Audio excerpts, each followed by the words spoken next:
হবে।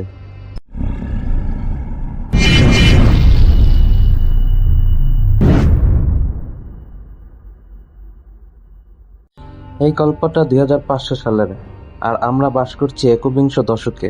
এখানে দেখানো হয়েছে সব গ্লেসিয়ার বা বরফ গলে গিয়েছে, আর এখন পুরো পৃথিবী পানিতে ডুবে আছে।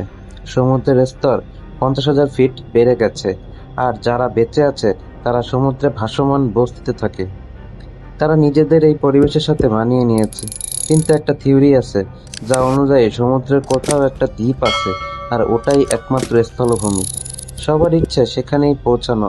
এরপর আমাদের দেখানো হয় এক লোককে যার নাম দস্তান। তার কাছে একটা বোট আছে, আর সে একটা বক্সে প্রস্রাব করে সেটা এক মেশিনে দিয়ে পানি পরিশোধ করে, আর সেই পানি সে পান করে। আসলে সমুদ্রের পানি তো পান করার অযোগ্য, আর এই সময় পানির দাম